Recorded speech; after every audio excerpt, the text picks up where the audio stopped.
1 interviewer, 5 presidential candidates, 10 common questions, 5 minutes to answer, 60 seconds to answer the personal issue-based question, a political fast talk, 1 final question, a gong sound.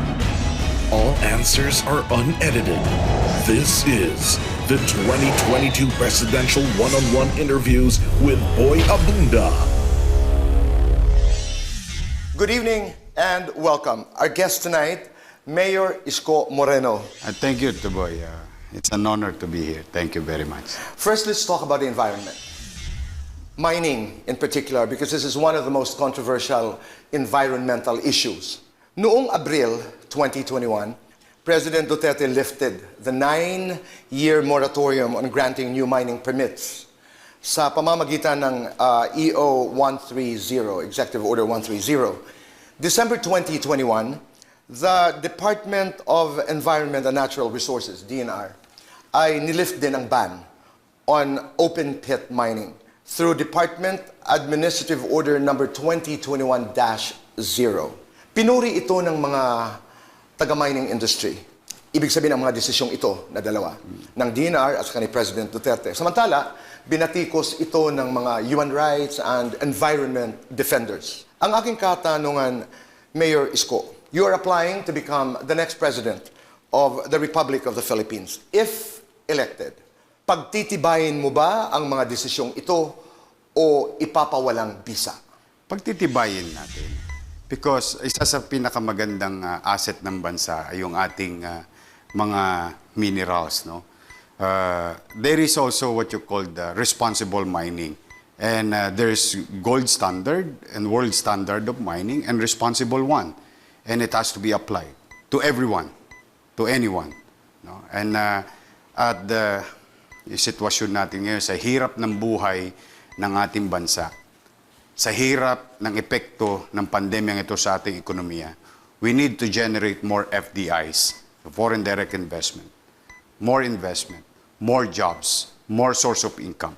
We cannot keep on taxing our people base para mapatakbo natin ng gobyerno. Kailangan natin kumita, pero we can be responsible in our environment. And I think there's already rules in this world that is applicable and can be applied to our mining industry. Klaro lamang, so pagtitibayin mo yung pag-lift ng moratorium doon sa pag-grant ng new permits. We will allow mining. You will allow mining? Yes. But what you're trying to say is you will allow sustainable mining. Yes. And you will also allow open pit mining, katulad ng sinabi ng DNR. No, the mining, it has to be an industry. Okay. Hindi yan pwede tayo mag-backyard at maging irresponsible na lamang. It has to have a rule. And the rules and standards of this world can be applied in our industry, the mining industry that we're going to open or we're going to continue. Yun ang importante. Kasi with that, magkakaroon ka ng sustainable mining, tapos may papapangalagaan mo ang kapaligiran at the same time. Sa iyong kampanya, would you accept mining money? Mining money? Na donation. Halimbawa, may isang nagsabing, Mayor Isko, gusto kong tumulong, pero galing sa mina ang pera. Well, kung yung mina na pinanggalingan ay hindi illegal at legal at makatwiran yung pagninegosyo nila, responsable yung pagninegosyo nila, why not? Kailangan ko ng lahat ng uri ng tulong. For the sake of argument, Mayor Isko, pinag-uusapan yung destruction of the natural habitat. Kasi merong nagsasabi, kami, sustainable mining kami. Ibinabalik namin yung mga kahoy at lahat, no? Ang argumento laban doon ay, pag ibinalik mo naman, iba na eh. Iba na yung posisyon ng kahoy. Na-pollute na yung tubig. What do you have to say? Well, that's why you have to be responsible to your action. If there is a clear-cut rule that those people who will violate or destroy the environment, irresponsible mining, then the rules should be applied to any John Does and Mary, whether a foreigner partnered with the Filipinos or Filipino-owned mining company. And, Tito Boy, what we need is to create jobs. Because we've lost so much nowadays. What we need is new business. because the economy is really affected by this pandemic. We have to be aggressive. We have to be practical. But at the same time, we have to be responsible also for the next generation. And these are the things that are existing in the world with the gold standard of mining. I have and that the new should data, actually. 184,000 jobs have been created, 102.3 billion pesos ang contribution sa GDP. At ito pa isa, dapat pag nagbukas tayo ng mina, no, dapat may industriya ang nakikreate. Dapat meron din tayong industriya, like for example, let's just say, for the sake of argument and conversation, we wanted to get the ore. And I think we should come up with a plant producing steel. Then creates another jobs. Okay. So, kumbaga, kailangan, hindi lang tayo hihinto doon sa pagmina. O, tapos ibebenta na sa labas. It can create another industry to produce such material. Ang record kasi, at kasama dito ang ilang sustainable mining companies, there is biodiversity loss, merong ecological imbalance, di haharas minsan ng mga locals, ang mga tao na naroon. Pag sinasabi mong we must stick to the rules exactly as president, ano yun? Well, if there are existing laws, it is applicable to anyone, to any corporation, whether it's startup mining company or large corporation company, the rules are the same. Yun yung sinasabi kong predictability and certainty of rules. So those who will violate, no matter how big they have to be shut down. And those who comply, tutulungan ng pamahalaan para lalo silang yumabot. Mayor Isko, let's go to COVID-19. Let's talk about the pandemic. Sa kasalukuyan, dalawang bagay ang alam natin. Una, ikaw, ako, at lahat ng nagmamasid sa pag-uusap na ito ay alam nating lahat pinadapa tayo ng virus na ito. Sabi ng DOH, mahigit sa 3 million cases sa bansa na. And mahigit 50,000 deaths dito sa Pilipinas. Sabi naman po ng John Hopkins COVID-19 dashboard, more than 300 million cases around the world and more than 5 million deaths globally. Maraming mga Pilipino, Mayor, ang nawalan ng trabaho, kabuhayan, mga mahal sa buhay, marami ang nasirang relasyon, mga plano, mga pangarap. Yan ang una. Pangalawa, alam din natin na ang virus na ito ay napaka-unpredictable. 2 taon na natin itong nilalabanan at maraming variants na ang ating narinig. Nariyan ang Alpha, Beta, Gamma, Delta, Delta Plus, Omicron. The virus acquires genetic changes, meaning it mutates. Paano, ano ang susunod, nobody knows. It is both vicious and unpredictable. Ang tanong, given the unpredictability and the viciousness of this virus, bilang presidente ng Pilipinas, ano ang programa mo para sa COVID-19 ngayon? Well, what we have done in Manila is to really confront COVID-19 and prepare for any worst scenario.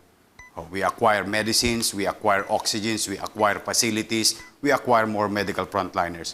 Then at the same time, bukas ang ekonomiya, bukas ang trabaho. So given a chance, may awa ang Diyos, pala rin ako, I'll treat it as an endemic. Because mas maraming namamatay sa ibang sakit sa ating mga ospital, dala ng hindi na nakakapunta, dahil napupuno yung ating mga hospital, private or public. So this, nowadays, if you see Spain and other countries, they are treating it differently. It's like a normal flu nowadays. Now, the thing is, we have to strengthen our vaccination because, sabi mo nga, virus, it has to be approached scientifically. We must continue to believe in, in this existing antiviral medicines that we acquired in the city of Manila that are existing in the world. Remdesivir, tocilizumab, baricitinib, molnupiravir, may bago pa ngayon, Paxlovid, which we are about to acquire in a matter of few days. So, we have to be ready, always ahead of the numbers of capacity than the numbers of infection. Then we must open. We must offer job. We must open business. We must be aggressive in dealing with this COVID-19. We can learn how to live with COVID-19 and go back to work safely. That is our approach in Manila, and that is the approach that I'm going to do in the entire country. Okay. Be prepared na ipaliwanag ng mabuti na iintindihan natin with your enumeration of the various meds para sa COVID. Doon lamang ako dun sa confront. Ano ang ibig sabihin when you say we must confront the virus? Ito ba yung lockdown? Ito ba yung... No. Anong Confront, ibig sabihin ng lockdown? it's live with it. I'm sorry? Live with it. Okay. Live with it. As long as we build more hospital, the way we build bagong hospital ng Maynila, we build like, for example, Manila COVID-19 Field Hospital in Luneta, para yung may mga sakit na walang kakayanan mag-isolate, meron silang paglalagakan, papanatag ang pamilya nila at ang pamilya nila tuloy maghanap buhay. So these are the things that are doable, duplicable, scalable. So we've shown you the prototype on how to address it. Manila is the most dense city in the country, if not in Asia. But as you can see, siksikan na kami, pero bakit hindi bumubulwak? Because lagi kami naghahanda ahead of time. May projection. We always think of the worst scenario. And I'm fortunate, thanks to British government. I was sent to February of 2020. I spoke with Cobra. I got the plan of British government. Kinapi ko. In-implement ko except for the weather because we don't have winter. So, pwede siyang pagandaan. And in the long-term process, because if this COVID-19 dumating ngayon, another type of virus, I think it's high time for the state, for the government, for the Philippine government to invest into our human resources, scientists, doctors, to create our own agency to find cure and medicine of our own. Pansinin mo, Tito Boy, lagi tayo nakadepende sa bakuna. Huli tayo, natatawa nga ako doon sa sinabi ng isang bansa, pag-aaral nila, late daw ang Pilipinas sa vaccination. Kaya kami late nyo kami binigyan ng bakuna eh. So we must have that kind of access. If they can do it there, we can do it here. And I think it's high time for the state, the national government, to invest to, like, for example, UP-PGH, UP Medicine, or other schools. On our own vaccine. On our own vaccine. Sarili nating gamot. On our own vaccine, on our own medicine. Magaling tayong Pilipino. Kaya tayo na-hire sa iba't ibang malalaking kumpanya sa mundo. Now, let's pull them back to the country and invest on it. And I think it's high time for us to discover our own vaccine, discover our own medicine, because kaya natin. And it may take a little while. It will take pero a little... meron tayong sarili. Exactly. That's why ito yung paghahanda, pero ito yung future. Mayor Isko, paliwanag lang, ano yung endemic versus pandemic para maunawaan namin? Well, ang logic is, it's like meron kang trangkaso, meron tayong ubo. Kumbaga, as long as nababawasan mo yung mortality rate because you have medicine, you have vaccine, you have medicine, you have oxygen, you have antiviral drugs, and, of course, machineries in our public hospital equipment, the way we did. We build... So what is the difference between an endemic and a pandemic? Normal na tayo. Yung ganyan na lang. Kahit may... Pag ubo mo, nilalagnat ka, gusto mo mag-isolate ka. Gusto mo magtrabaho ka. What does it do to the virus? Okay, let's talk about poverty. Specifically yung kawalan ng trabaho at gutom. Tuwing eleksyon, may mga slogan ang mga nag-a-apply bilang presidente. Panahon ni President Gloria, narinig natin yung pagkain sa bawat hapagkainan. President Era para sa mahirap. President Aquino, kung walang kurap, walang mahirap. Ang ibig sabihin, ang dating nito sa amin, starring ang mahirap pag-eleksyon. According to the PSA, the Philippine Statistics Authority, ang mga walang trabaho, ito lamang ay dadaan ng kumabilisan. October of 2001, 3.27 million. October 2010, 2.79 million. October of 2016, 2 million. October 2021, 3.5 million. Ayon naman sa SWS, Social Weather Station, ang mga kababayan nating nagugutom in percentages, taking into consideration the fluctuation of the population. Third quarter of 2001, 9.3%. Third quarter of 2010, 15.9%. Third quarter of 2016, 10.6%. September 2021, 10%, or around 2.5 million Filipinos ang nagugutom. Ang katanungan, bilang nag-a-apply sa pagka-presidente ng Pilipinas, at given itong mga data na galing sa PSA, na meron tayong 3.5 million Filipinos na walang trabaho at 2.5 million na nagugutom. Bilang presidente ng Pilipinas, with these urgent problems of joblessness and hunger, ano po ang inyong gagawin? Well, we did it in Manila again. We created Poverty alleviation yan eh. Pagpapataas ang antas ng pamumuhay ng tao. So we created housing. Housing creates jobs. Housing, infrastructure, vertical infrastructure that addresses social perennial problem, which is homelessness or ownership. No? Nag-create pa siya ng maraming industry. Tinamaan ng semento, tinamaan ng bakal, tinamaan ng trabaho, equipment, gasolina, and so on and so forth. So you must be aggressive. That's why when I said, I will continue the build of President Duterte, but build more schools, build more hospital, build more housing. Because this will generate jobs. So this will stimulate our economy. And this creates opportunity to business and to the people. So that's one. And with regard to the environment, for example, let's just say nag-open tayo ng mining, no? Imagine mo, maraming mga nasa bundok, walang trabaho, no? Then, let's start reforestry. Mag-reforestation tayo. Reforest tayo ng magtanim tayo ulit ng mga puno. Then, yung mga IPs, yung mga indigenous people, i-hire natin. Sila ang pagtanimin natin. They know better than anybody else on how to plant trees.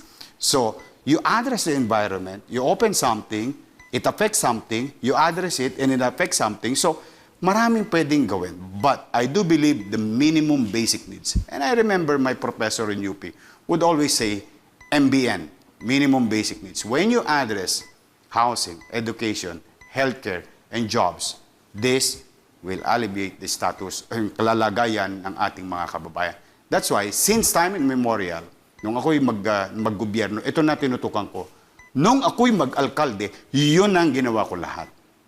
Pabahay, eskwelahan, ospital, trabaho. We've lost 7% in our business. We grew 12%. In 2 years, pandemic, we are positive 5%. We grew in terms of income without raising taxes. Without raising taxes, nag-amnestiya pa ako. We've issued the longest amnesty in the city of Manila's history. 6 months, twice. But we generated more income because naging episyente, naging masinop ang pamahalang lungsod ng Maynila. Yung programa both addresses long and short-term problems? Yes, the social perennial problem is homelessness. So we wanted to create jobs. At the same time, we addressed that. So you created also helping an industry. Yeah? Ang pagtatayo ng building, maraming beses yung trickling down effect, no? Yung tinatama ang industriya. So when you stimulate, sinagot mo na yung problema ng tao na paulit-ulit, and in fact, nga pala, wala akong slogan. Kasi ang slogan, hindi naman yan na gumagamot sa problema ng tao. In fact, ang tawag ko dyan, porn poverty ba yun? Yung ginagahasa mo yung kahinaan ng tao. So sa akin, Maynila, pantay-pantay. Mahirap, middle class, mayaman. Kaya yung housing namin, the in-city vertical housing, addresses homelessness, non-ownership, at yun ang ungupahan, nagkakaroon ng pagkakataon. Pantay sila. Mayor Isko, pag pinag-uusapan ang ito nga, kahirapan, poverty, specifically itong homelessness, halimbawa, at saka gutom, meron bang epekto ang corruption? Of course, malaki. Kasi dahil kapag matakaw ang... Ito, bibigyan kita magandang halimbawa. For example, 6 months pinakain namin ng Manila. Bakit?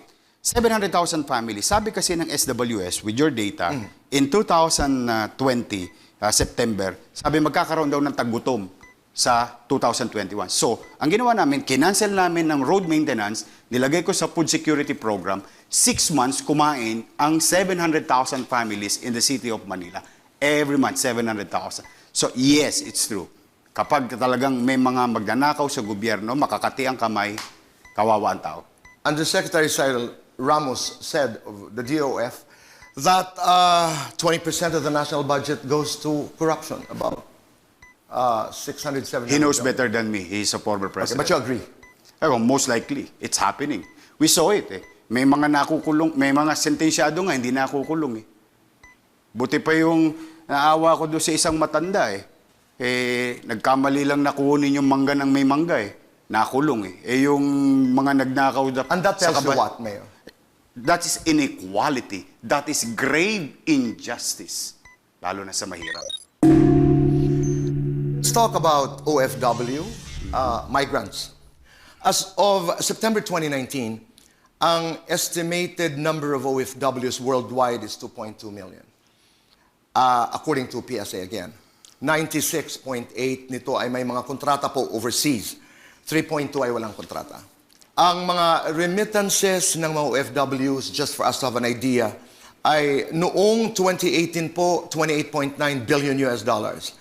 Noong 2019, 30.1 billion US dollars. Noong 2020, 29.9 billion US dollars. As of October 2021, 25.9 dollars. In 2018, remittances sent by OFWs accounted for 11% of the total GDP of the country. Sa kabilang dako nito, Mayor, ay may tinatawag na social cost. Ito yung unquantifiable because it contributes to the destruction of the Filipino family.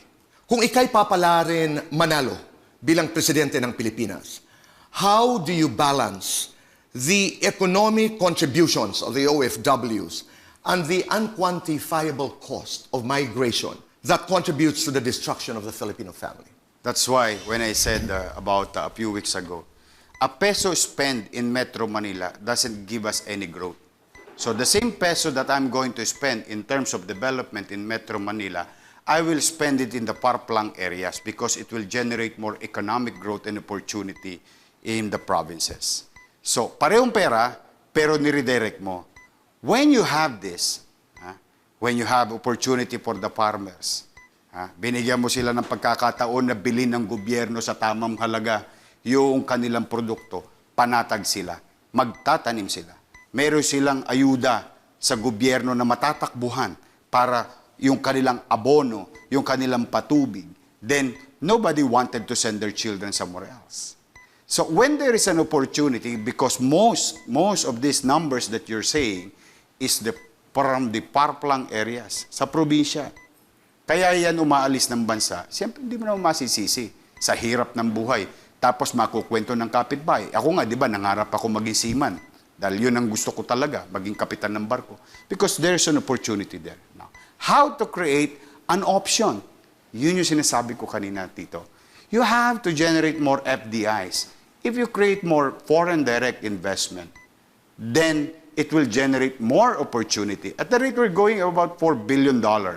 Yung mga neighboring countries natin na $13 billion, $30 billion. Why? Napakamahal ng gasolina natin, napakamahal ng kuryente natin. So hindi nagpupuntahan sa atin yung mga pabrika, yung mga industriya. Doon sila lahat nag-i-invest. Ang rules natin hindi certain.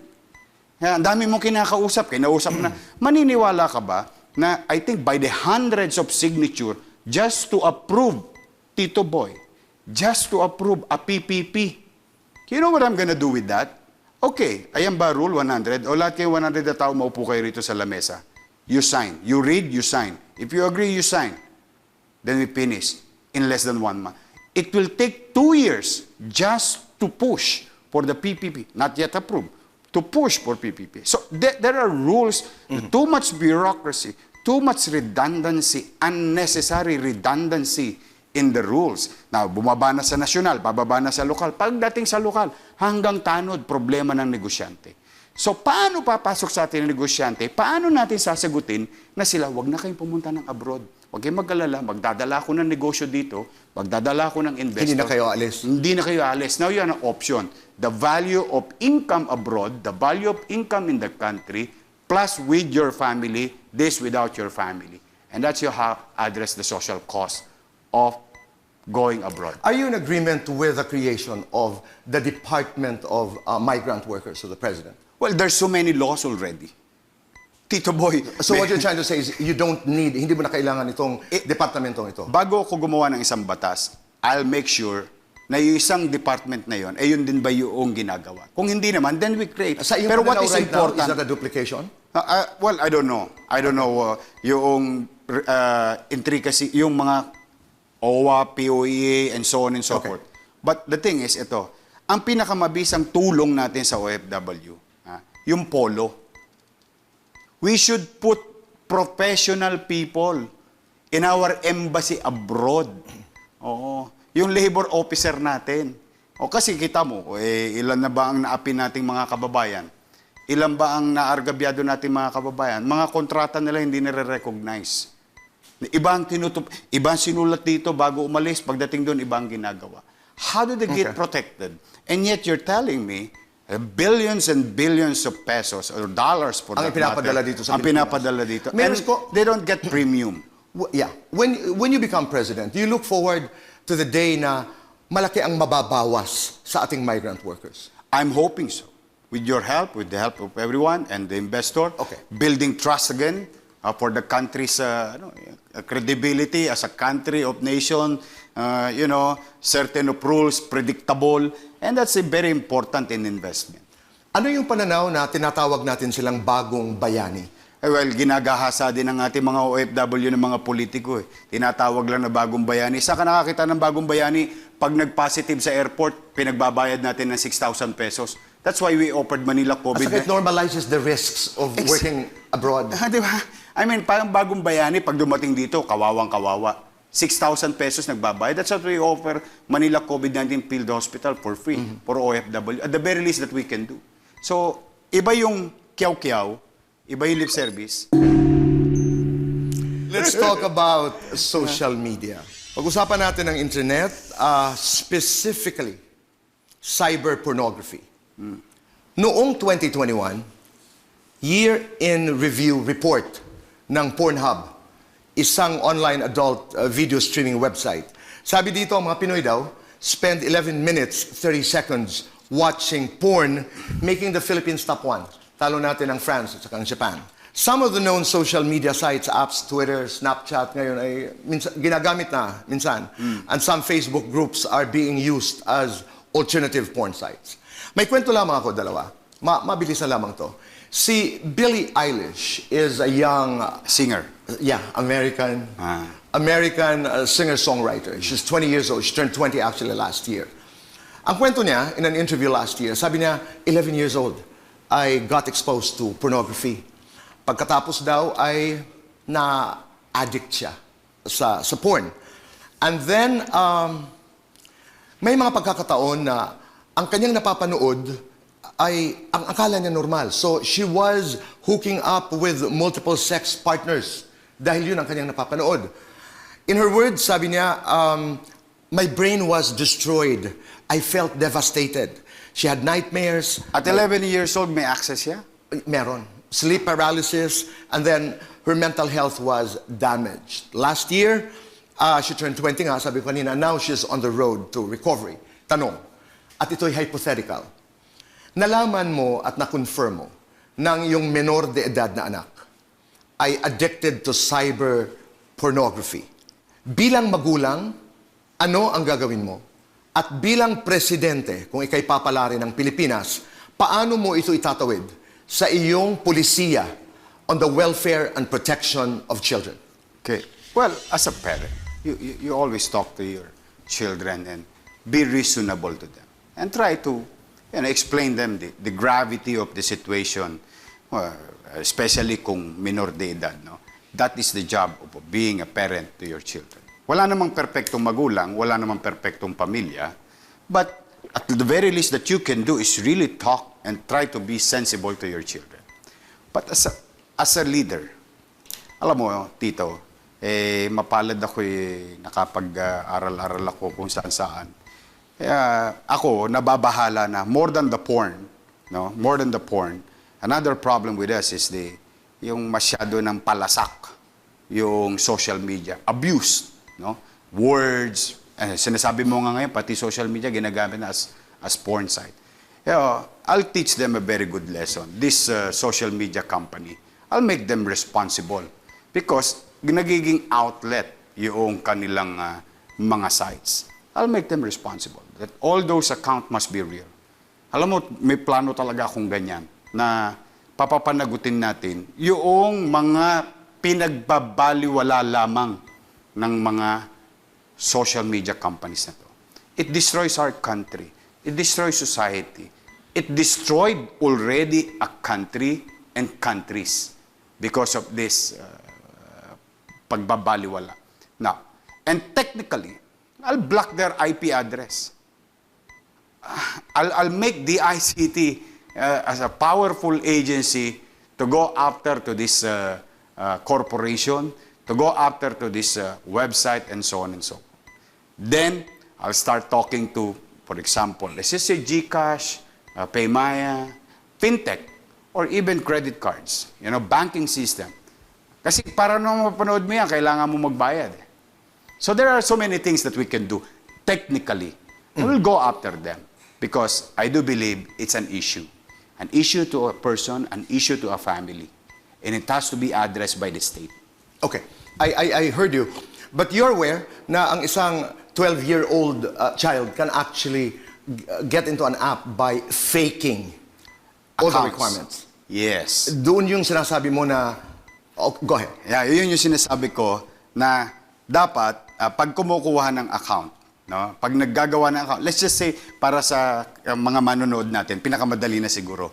Pag kukuha ka ng Facebook account, you have to submit the data to prove that you are Boy Abunda, picture of Boy Abunda, data of Boy Abunda being submitted before you created an account. Hindi yung 5-5 email lang, 5-5 cellphone numbers lang, pwede ka na magkaroon ng Mayor, account. you give this to the platform. Of course, you have give to them the agree. platform. You have to agree. Hindi ka naman nila pipilitin na to sign up eh. Nung sinasabi mong, I will hold these platforms responsible, Yes. ginagawa yun ng maraming bayan, di ba? Nakita natin sa Zuckerberg, for example, in the US I saw it. congressional. Yes. Right. Okay. Yeah, How they do were you do major. that in the Philippines para makipag-usap at makipagharapan sa'yo? Eh, pag hindi nila ginawa, di block ko IP address nila. Okay. Wala na silang negosyo sa Pilipinas. Di ba? I'd Hindi love. kaya magalit sa yung tao. Well, hindi naman to Mr. and Mrs. Congeniality. Okay. Leadership is all about protecting your people, proteksyonan mo mamamayan mo, unahin mo tao mo. Yun nasa sakupan mo. That's how you define yourself. There are things na what you call them, madalas mo kung marinig dito, maasim man na suka, kailangan mong inumin. Ganun ang pagiging leader. Kaya ka inilalagay para pamahalaanan mo ang tao. But isn't that a bit too extreme? Ito ang problema na maliit. Alam din natin lahat ang magagandang bagay na dulot ng social media. Well, it creates jobs. Kung wala ka namang masamang intensyon, kung wala ka namang masamang balak, nothing to worry. Di ba? For example, Boy Abunda, check. Blue. Isko Moreno, blue. Confirm account. You cannot just, eto, Tito Boy, bago maubos yung oras. What if I created a Boy Abunda account and I posted something there? Can you be held liable? It's not you. See, that's the problem. So it creates more problem than benefits. And we know for a fact, it destroyed a country already at some portion of this world. There is actually a fake Boy Abunda account. See? I've written to Facebook to complain many times over. Walang ginawa. Exactly. Sino tatakbuhan mo? Ang leader, ang estado, ang bansang kinabibilangan mo. Dapat katabi. Mayor Isko, let's talk about abortion. Specifically, rape-related abortion. Sabi ng pinsan, Philippine Safe Abortion Advocacy Network at Engender Rights Incorporated, isang Filipino woman and girl is raped every 75 minutes. About 1 in every 8 Filipino women who resorts to abortion is a rape survivor. 70 women induce abortion every hour. Complications from unsafe abortion is one of the 5 leading causes of maternal death and the leading cause of hospitalization in the Philippines. 2012 alone, 610,000 Filipino women induced abortion. Over 100,000 women were hospitalized and 1,000 women died due to unsafe abortion complications. Dahil wala nga tayong access to safe abortion in the country, at least, Mayor Isko, 3 women die every day from unsafe abortion complications. You're applying to be president of this country. Sa iyong palagay, panahon na to enact a law on abortion that would allow pregnant rape victims the choice of legal and safe abortion? No, life is life to me. Same thing that I apply to criminals. Due process of law will be observed. Equal opportunity, equal chance, and the same thing when I value those lives are suspected criminals, yung karapatang pantao nila na maipaliwanag ang sarili, the same manner applied to any life. I don't like taking life. So, ayoko ng abortion. But I am pro-choice in terms of other things like kung ano yung mga accessible na pwedeng ibigay ng Estado para sa family planning. But when there is life already, nobody should take it away. Kasi ipinagkaloob ng Diyos yun. Oh, that's my personal opinion. Pinagkaloob ng Diyos, pero the situation is, ginahasa ang batang ito, ang babaeng ito, nagbubuntis ng isang bata na unwanted. Does that still fall into your reasoning na yan ay bawal? Dahil yung bata na yun na sinapupunan ng nanay, walang kakayanan, ipagtanggol lang sarili niya. Buhay na yun eh. Life na yun eh. Pero mayroon kong choice ng nanay. No, hindi lang yun para sa kanya. Buhay din yun nasa tiyan niya. There is a life inside the womb. Life is life. Only God can take it away, not human being. Dadagdagan ko pa ito ng certain points. Tatay ang nakabuntis sa anak. O di kaya there was a story about a doctor na nabuntis ng nagpaaral sa kanya, ang kanyang guardian. Kahit sa mga pagkakataong ganito. Hindi maganda ang social status, hindi maganda ang social impression. For whatever impression o ano man ang sasabihin ng ibang tao, it may had a bad effect sa society, sa katatayuan ng ina o ng bata. But life is life. Bawat buhay mahalaga. Ang buhay ng mahirap, buhay ng middle class, buhay ng mayaman, pare-pareho ang mahalaga. The same manner, yung walang kamalay-malay na bata sa sinapupunan ng ina, paano man siya na-conceive? In a bad way or in a good way? Life is life. Mayor, paano naman yung karapatan ng merong malay na ina ayaw niyang magkaanak? Tama naman yon. Pero di ba, yun yung buhay natin. Hindi ko ginusto maging basurero. Hindi ko ginustong kumain ng tira ng tao. Ba't yun ang pinagkaloob sa akin ng tadhana? Ipinilit kong magsigasig. Ipinilit kong ibangon ng sarili ko. Pinilit kong pagbutihin ng sarili ko nang makilala ko ng lipunan, ng maayos na tao. Meron akong kalungkutan sa buhay ng mga nagdaan. Pero hindi ako pwede mamuhay na lamang sa mga nagdaan para sa aking kinabukasan. Life must go on. We must face these challenges. We must. And that's where the church, the state, the family come in. Mayor, but support. That's a different story. Yeah. Oo. I'm just saying that naghirap, nung ako'y naghirap, we made certain choices. Yeah. But in a situation where, halimbawa, ang tatay ng iyong ipinagbubuntis ay ang sarili mong ama. Napakasaklap. At hindi mo maatim na magkaroon ng anak sa iyong ama. Wala ka bang choice bilang babae, bilang tao? Tito Boy, masaklap yun. Naaawa ko sa ganung sitwasyon. Pero, hindi ako Diyos para kumuha ng buhay ng tao. Diyos ang nagbigay ng buhay. Diyos lamang ang pwedeng kumuha nito. But you're aware, Mayor, that there's such a thing as therapeutic abortion dito sa Pilipinas. Has nothing to do... If there is therapeutic abortion that are existing, that let's have a therapeutic way of dealing and helping the mother with the unwanted children. Oh, di ba, mayroon namang isang way. There is always two sides of the coin. It's hard, Tito Boy. Don't get me wrong. Mahirap na katatayuan yun ng isang ina na nangyari sa kanya yung ganoon. Pero, we must go on. We must fight. We must help as a state and as a family. Okay. Ang sinasabi ko lamang sa therapeutic abortion ay isang pagkakataon kung saan pinipili ang buhay ng ina. I think medically, hindi rin ako sigurado dito, in a situation where endangered ang buhay ng ina. That I don't know.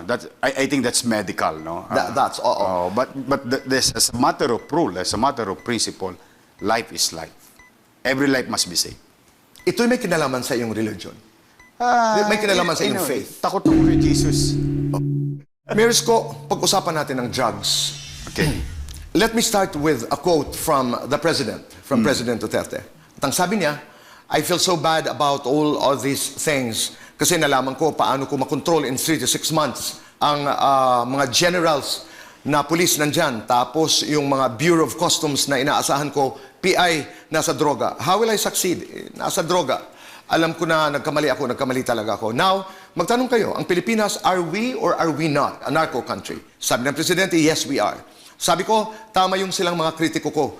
Sabi mo, noong nagpresidente ka, 3 to 6 months, hindi ko alam pagpasok ko, Davao lang kasi ako. So ang template ko, Davao, may droga. Pero sabi ko, maglaro ka dun, patay ka talaga. Give me another 6 months. That self-imposed time of 3 to 6 months, well, I did not realize how severe and how serious the problem of drug menace in this republic until I became president. Ang katanungan, you're applying to be the president of the country. Mayor Isko, how much do you know about illegal drugs in the Philippines? Gaano kalala ito? Ang Pilipinas ba ay isang narco country o hindi? Depende sa iyong pagkakaalam tungkol sa problema ng illegal drugs dito sa Pilipinas. Ano ang programa mo laban dito? Well, unang-una, hindi ako naniniwalang narco country tayo. Unlike, at the time ng Colombian era, in the 70s and the 80s. We have not reached that way. I mean, that far. But there is drugs. And it destroys family, community, and of course, a country. It can destroy a country. Now, in fairness, and I have to give credit when it's due. In fairness kay Pangulong Duterte, talagang halos hirap na hirap, kung hindi nawala, halos mawala yung droga sa kalsada. Nung mag-mayor ako, meron lang akong isang rule na, the way I grew up in the street. Kaya ako, hanggat maaari, talagang dinidiplomasya ko. Na basta ako, zero tolerance, non-negotiable. Drugs is drugs. If you commit it, and commit selling, we'll apprehend you. Kakalawitin ka namin, kukunin ka namin. And we are certain about it. Kaya ang drugs sa Maynila, nagsabsab. Almost, masasabi mo, hirap na hirap silang mag-deal. Then, the second thing that I have to give to President Duterte, nawala yung manufacturing sa Pilipinas.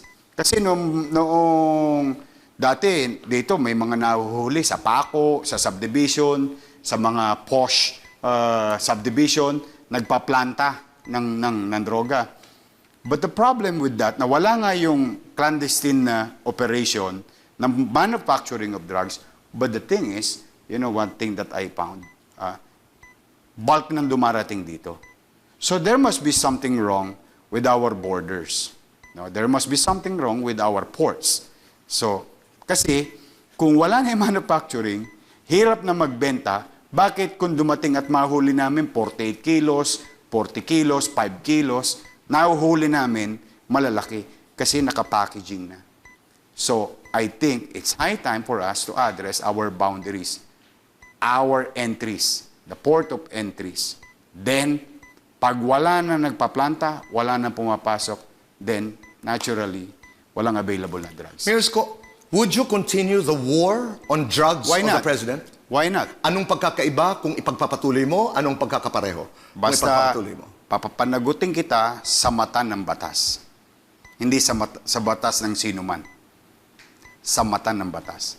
Which we are doing. And we will continue to do so if given a chance. No ifs, no buts. Will it be bloody? No. Well, sorry to say this. Things happen. Officially, within the rules. Pero at the rate we're going... Officially within the rules? Yeah, kasi encuentro. Wala kang napatayan nga ako ng pulis inunahan pa yung pulis ko Okay. Then there are incidents. Pero ito maganda, Tito Boy. I can honestly say to you, at 97% nahuhuli namin buhay. In Manila? In Manila. In the city of Manila? So, merong prototype na dahil I grew up in the streets, I grew up with criminals, I grew up with that kind of environment. Ako pa mismo nagtuturo sa Les Pumisan kung paano sasakutihin. Having grown up with the criminals, having grown up in the streets, and I know your story, nakatikim ka ng drugs? Never. Not solvent, not shabu, not damo, Sudaflex, Pidol, Corex, tapos cocaine. Mayor, bakit? Ayoko. Kasi masisira bakit ayaw ulo mo? mo eh. So, solving kang ganyan, nagra-rugby ka, tutuloy Bakit alam mo doon, nung bata ka na nasisira ang ulo mo? nakikita ko sa mga kababata ko eh. Saka kaya nga ako nagbasura, kaya nga ako nag-sidecar boy, kaya ako naghanap buhay. Kasi gusto ko chicha. Hindi adik. Ayoko eh. Nakita ko yun araw-araw eh. Eh, dadaan ka sa eskinita. Oh, kaya ka nga tusukin ng bolo eh. Sa litang eskinita. Maamoy mo, damo. Tapos you turn out, makikita mo yung mga taon to, kung di namatay, nasa mental hospital. So, nakita mo na. Kaya ayokong gawin. Kaya never, ever, not a single drop or taste or even curiosity. Hindi ka na-pressure ng iyong mga kaibigan? Well, salamat sa Diyos. Oh, dahil ayoko talaga. Okay, you talked about borders. Mabilisan lamang. How will you do it? You talked about ports na doon pumapasok yung droga. And alam mo, kaya first time, mag-i-appoint ako Navy ang ating national defense. We are archipelagic country. Let's talk about the Philippine debt. Utang. Pakinggan natin yung data mula sa Bureau of the Treasury. Nang matapos ang termino ni President Erap, ang utang ng Pilipinas ay 2.6 trillion pesos. Matapos yung Arroyo administration, umakyat ito sa 5.1 trillion pesos. Umabot sa 6.5 trillion pesos nang matapos ang termino ni President Aquino. End of November 2021, ngayong administrasyong Duterte, ang total Philippine debt is 11.93 trillion pesos. Madalas natin naririnig, hindi ba, yung hindi pa ipinapanganak, nagbabayad na dahil sa laki ng utang ng Pilipinas. Ang aking katanungan, kung ikaw ay papalaring manalo bilang presidente ng Pilipinas, how do you intend to pay the national debt? Well, one, we must pay. It's an obligation. And there is no shame if the state will borrow money. It's part of business. It's stimulating a hurting economy. Because you need to stimulate our state, itong ating bansa, dahil sa sobrang ginigiba tayo ng pandemyang ito. Okay. Now, there is no bad thing about the state, the LGU borrowing money, as long as it provides opportunity and business. So, ibig sabihin, kailangan may balik. Kaya mo siya ginagawa dahil gusto mo lang i-stimulate ang ekonomiya ng iyong bansa. But, I think we can still pay. Kasi hindi ka naman papayagan, pangutangin, kung hindi mo pa kayang magbayad. Meron namang may cap naman yan. Debt to GDP ratio. Bukod doon, talagang sasabihin naman sa iyo yan, masisiyasat ka, lalo na kung International Monetary Fund, mga foreign organization. In fact, ang pinakamalaking may utang sa buong mundo, Estados Unidos. But they continue to have a good economy. I think ilang $1 trillion na yung utang nila. But they manage. And that's how you do it as a state. No? Now, paano natin mababayaran? Marami tayong asset na it became liability. Marami tayong asset. For example, may mga lupang tinatanganan ng gobyerno pero nakatiwangwang. These are assets that non-performing can be disposed of, then create source of income to offset whatever debt servicing that we can do. So that we can lessen the debt servicing in our GAA, or General Appropriation Act, then we can create more development and investment to from our GAA. Okay. We must pay is a very good point. We have to. There was a point, I think, when we were allocating 20% of the national budget for debt management. Ang isa pa ay base sa aming research, we are a good debtor. Kaya tayo'y pinauutang. Which is good. I think we have a good credit rating nowadays. Ang nangyari nga lang, despite of the situation. Yeah, yung sinabi ko lamang na debt to GDP ay nalaman din natin na medyo sagad na tayo doon at 60%. Medyo wala na masyadong elbow room dahil nga sa pandemya. And that's why, yung kanina mga sagot ko sa iyo, we need to encourage foreign direct investment. And for us to be competitive, we have to cut some corners in terms of laws, to generate and attract, kailangan natin talaga eh. Kailangan natin ibalik yung sigla ng pagpupuhunan sa bansa ng banyaga. At paano yan ginagawa? Ay, well, we have to be competitive. In terms of, like, for example, ito specific. Yung kuryente natin, napakamahal. That's why I made a commitment to the general public. I'll cut it into 50%, yung taxes, so that we can be more competitive. So there are so many things. Then perception. That's very important. Are we certain about our rules? Are we predictable? These are the things that investors may ask, whether domestic or foreigners. And it's very important. I'm just fortunate that my teacher taught me very well in understanding those things. Balikan ko lamang yung mga sinasabi, mga assets na hindi nagagamit na pwede namang ito'y ibenta sa... You're talking about Filipino businessmen na maaaring makagamit doon sa mga lugar na yun at pagkakitaan ng gobyerno. Exactly. For example, let's just say, hypothetical. Okay. Hypothetical lang. Oh, I have, 480 hectares of Ninoy Aquino Airport. Then I have, I'm creating a new... new airport in Bulacan, and I have an airport, big airport in Clark. Then I'm building North Trail, the Tutuban. That to you is Malolos. excessive. Huh? That to you is excessive. Hindi. Underutilization or maximizing opportunity for our country to grow. May utang ako, may asset ako, underperforming, non-performing. But is that good to have so many airports? No, it's not good. That's what I was trying to say. It's not good. That's excessive. Yeah, so, tingnan mo ngayon yung efficiency. Ito na, pumapasok na yung administrative management ng isang tao. On what is efficient and what is productive. How to define these things, well, siguro sa experience ng isang administrador. At yan, handa ka. I've been in government for 23 years, from local to national, then local. Let's talk about, Mayor Isko, the West Philippine Sea. Pag-usapan natin to dahil pinag-uusapan ng West Philippine Sea, pinag-uusapan natin ang, please, ang Scarborough Shoal at ang bahagi ng Spratly Islands. Specifically, the Kalayaan Island Group. Itong mga lugar na ito ay inaangkin ng China. Sabi ng China, amin ito. Sa Subi, ang tawag natin Zamora Reef. At Mischief, ang tawag naman natin ay Panganiban Reef at iba pa.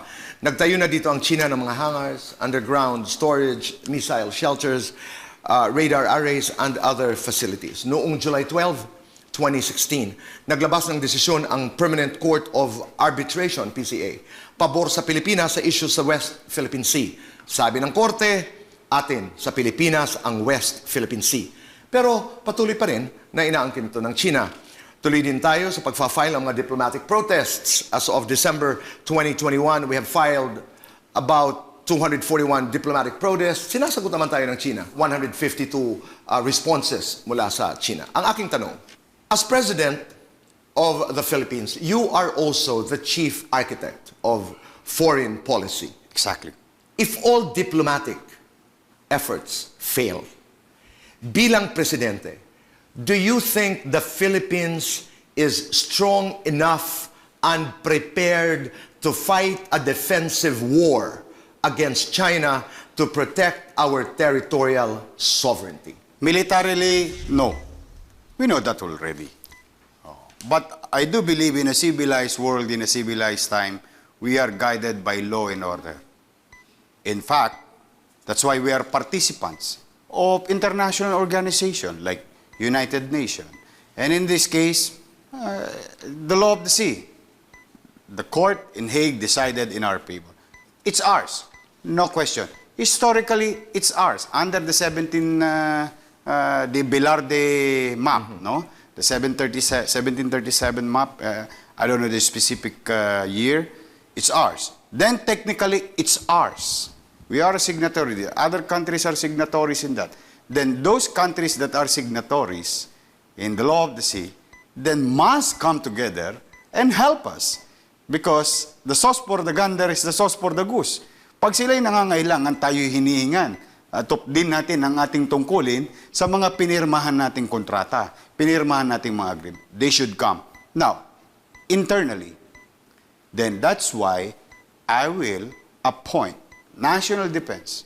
For the first time in history, if I'm not mistaken, first time, ang chief ko ay Navy. Why? Because we are an archipelagic country. And a good thing for us, there's no disturbance in the eastern board. But the western board, from Apari to Hulo, there is challenges there. Smuggling and the West Philippine Sea. Now, I'll try to be sensible with China. We will be fearless in dealing with West Philippine Sea. We are. At the same time, we will be fair in terms of trade with other countries that includes China. We must coexist in economic relationship. But we will always be loyal to the Filipino people. And that is what I'm gonna do. Kung ano nakuha mo, diyan ka muna, Brad. Huwag ka muna magpalaki. Baka naman magkasubuan tayo. But historically, we were occupied by superpowers. We excel. Okay. Nanaig tayo. But point blank, militarily, we cannot go now. But other countries, strong nations, militarily, meron tayong partnership sa kanila. Meron tayong relationship sa kanila. Meron tayong agreements sa kanila. They should come and help us. That's where and now, and this is high time for us to show proof of their word and their relationship towards us. Maraming interesado sa South China Sea dahil about 5.3 trillion worth of shipborne trade dumadaan dito. Kaya America, Australia, etc. I think that's knowledge available to all of us. Yung liit naman ng bayan, I'd just like to make reference. I'm not saying I'm for war, but in 1979, Vietnam fought a bloody war, not about the West, that's the South China Sea, but about border. Yes. Ang akin lamang, Mayor Isko, ay, okay, sinabi ng tribunal, halimbawa, sa Pilipinas yan, di naman nakikinig ang China eh. Inimbitahan to be part of the arbitration, tinanggihan naman nila because the complaint is infirm, the allegations are not true, at saka hindi daw in-exhaust yung bilateral talks with China. Yun ang dahilan ng China. So, as we talk, sinasabi pa rin ng China, amin yun. So what do you do? Well, you keep on claiming it's yours. But as far as we're concerned, historically it's ours.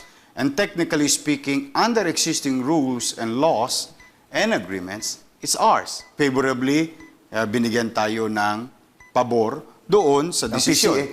Ang ginagamit na ng China yung historic rights daw nila. Tayo naman ang ginagawa. 9 dash line, 19 what? Right. 1940s, then the Bilarde map, the Portuguese, the Dutch, the Spanish, ang ginagamit naman nating dahilan ay the United Nations Convention on the Law of the Sea na nagsasabing this is well within the 200 nautical miles from the outermost island of the Philippines. Pero sabi ng China, bilateral talks lang ako, ayoko ng arbitration. And that is my question to UN. What are you doing? Hindi nga, ang China nga umaatras eh. That's why. Whether so you will go to the United Nations and depend on the UN? You are part of it. You are a signatory. You are a member. Di ba? You agreed. Hindi po pwedeng palakihan tayo ng muscle dito.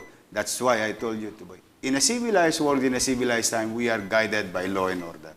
But for now, my interest is makapangisda ang Pilipino ron. And I guarantee you that. Kahit nandoon sila, makakapangisda ang bawat Pilipino doon. That I guarantee to every Filipino. Let's talk about presidential qualifications. Am I qualified? You're applying to be president of the Republic of the Philippines. Napaka-complex. It's a gargantuan job.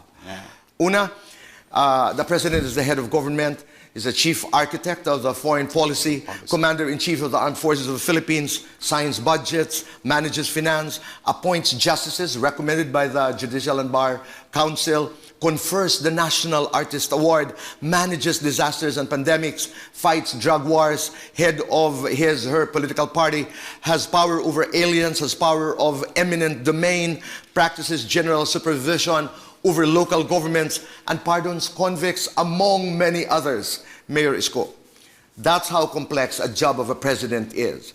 Samantala, sa ating saligang batas, specifically Article 7, Section 2 of the 1987 Constitution, ang qualifications para maging isang presidente ay ang mga sumusunod.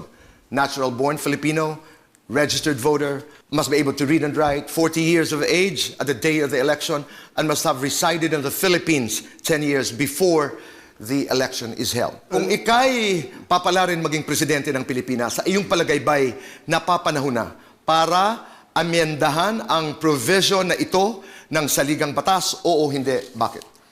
Hindi naman. Marami nang dapat baguhin sa ating constitution. No? But these are the things that hindi naman kailangan masyadong pagtuunan ng pansin.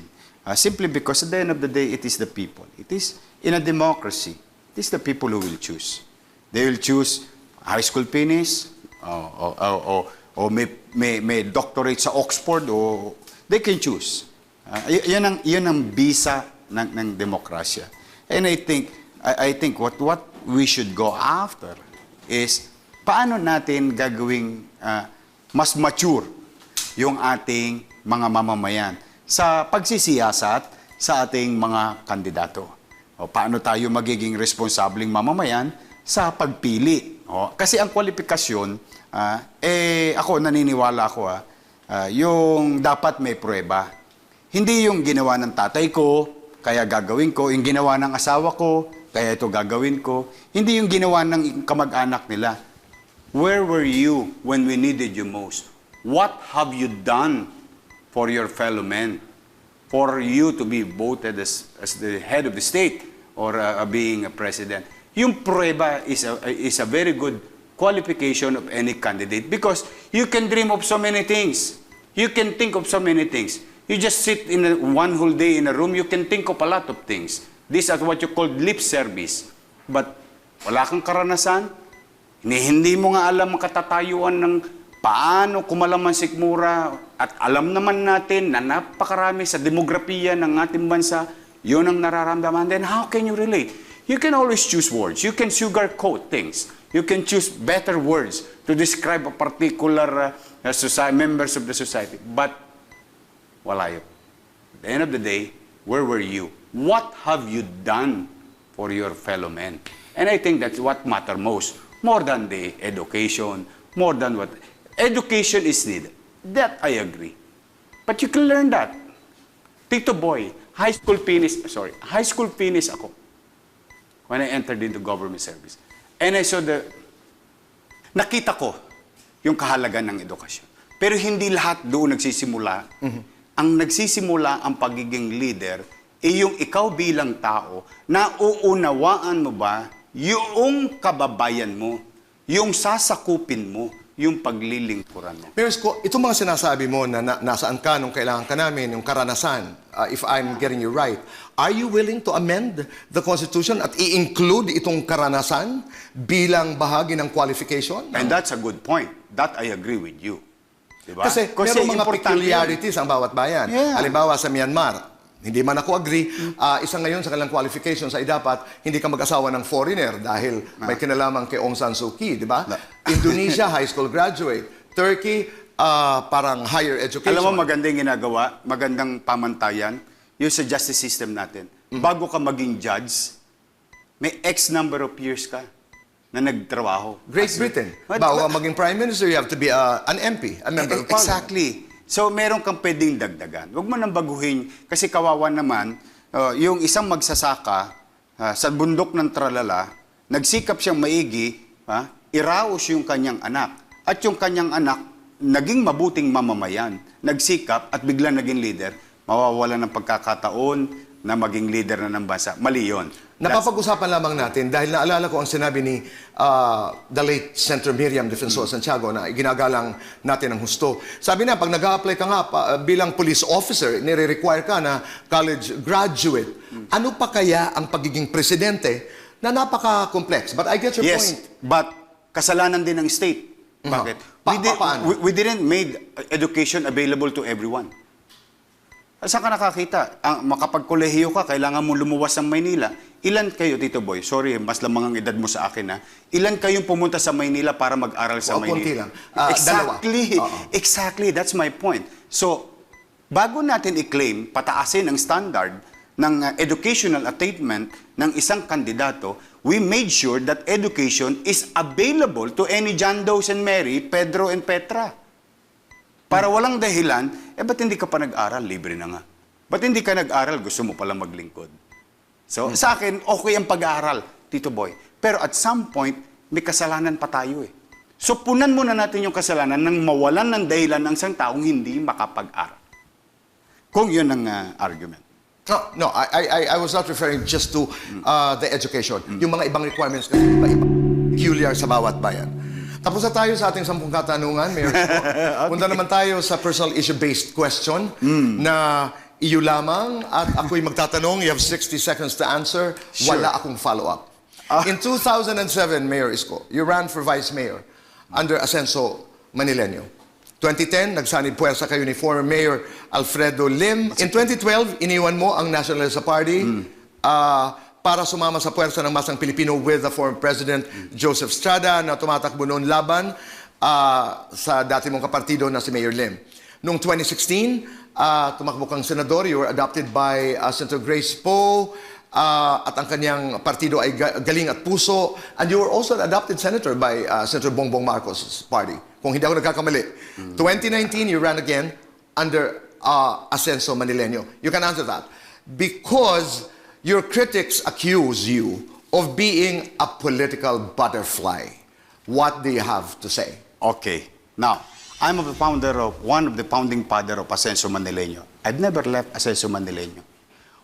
Parties that you're mentioning is alliances from the local party which I belong and founded with Danny Lacuna as president and chairman. Never kaming nawalang Asenso Manila. In fact, ngayon, Tito Boy, isa sa pinakamalaking partido, 80% ng local party is Asenso Manila. We started with 6. Started in 2007 when we created it. It's now 2022, so that's about 15 years na. And we continue to be Asenso Manileño. And never ko naging party mate si Erap, si Lim. Kasi nag-a-alliance kami. Kami ang kinukuha.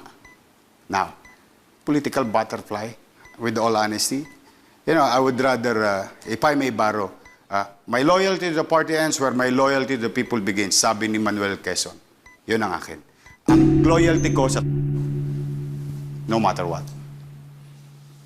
Maraming salamat, Mayor Isko. Ngayon naman ay gagawin natin ang political fast talk. 60 seconds. Sanay ka dito dahil maraming beses ka nang naging bisita sa aking iba't ibang mga programa. Okay. We begin. Mayor Isko, bakit hindi dapat iboto si Senator Lacson? Senator Lacson? Pwede naman boto rin. Senator Pacquiao? Mabait naman siya. Okay naman. Bakit hindi dapat iboto si VP Leni? Maghihiganti sa mga Marcos at Duterte. Bakit hindi dapat iboto si Senator Marcos? Maghihiganti sa mga Dilawan at Pinklawan. Bakit ikaw ang dapat iboto? Hindi ako maghihiganti kanino man. Wala akong paghihigantihan. Ako, sa dami ng problema, sa bilis ng problema, kailangan natin ng mga tunay na solusyon at mabilis na aksyon. That I can do in my own little way. Maraming salamat. Let's go to the final question. Muli, you have 60 seconds to answer this. Wala akong follow-up. At narito ang katanungan. Latag muna ito, Mayor Isko. March 19, 2018, President Duterte withdrew the Philippines from the Rome Statute. When the withdrawal took effect on March 2019, the Philippines was no longer a member of the International Criminal Court. The withdrawal happened matapos si anunsyo ni then ICC Prosecutor Fatou Bensouda ang pagbubukas ng preliminary examination sa Pilipinas with respect to the alleged crimes against humanity na nagaganap sa bansa dahil di umano sa war on drugs. The President has threatened to arrest the ICC Prosecutor if she conducts activities dito sa Pilipinas because we are no longer an ICC member and the ICC has no right to do any investigating. On November 10, 2021, the Philippine government requested a deferral of the ICC's request for examination under the principle of complementarity, claiming that the country had begun its own investigations. The current ICC prosecutor, Karim Khan, in a document dated November 18, sabi niya they will temporarily suspend its investigation into the Philippines as it assesses the scope and effect of the government's request for deferral that cited the investigations being done by the DOJ. Human rights advocacy groups are urging the ICC to proceed with the investigation to not further delay justice for the victims. Tanong, Mayor Isko. Sumulat, hypothetical, ang ICC prosecutor na si Karim Khan at nagre-request, Presidente Isko, pwede ba kami, ako at ang aking team, pumunta sa Pilipinas para simulan na ang preliminary investigation sa di umano'y mga krimen laban sa sangkatauhan na may kinalaman sa war on drugs ni President Duterte. Bilang Presidente, ano po ang inyong gagawin? Papayagan mo ba sila pumunta dito sa Pilipinas? Oo, hindi. Bakit? Welcome kayo rito. Wala man tayo tinatago. Our justice system continues to work and it's effective. Gumagana. Nothing to hide. I have nothing to hide. You come here, investigate, do what you have to do. We must continue to recognize our agreement. We are a signatory of this agreement, whether it is ICC, Hague, United Nations membership. We must continue to recognize and welcome these people. Para na sa ganoon, bumalik ulit tayo doon sa status na, wala naman tayong ikinukubli. Saka walang dapat kabahan ng sino man kung wala ka namang ginawang kasalanan. So welcome na welcome siya sa atin. Mayor Isko, maraming salamat. Oh, thank you, thank you. Thank you for your time. Thank you sa opportunity na ito. Maraming salamat. God bless you at Ay, may mabuhay. awa ang Diyos. Thank you. Maraming salamat. At sa inyo pong sumama sa amin ngayong gabi sa aming pag-uusap kasama sa Mayor Isko. Maraming salamat. Kayo mag-iingat. God bless. Mabuhay ang Pilipinas. Good night.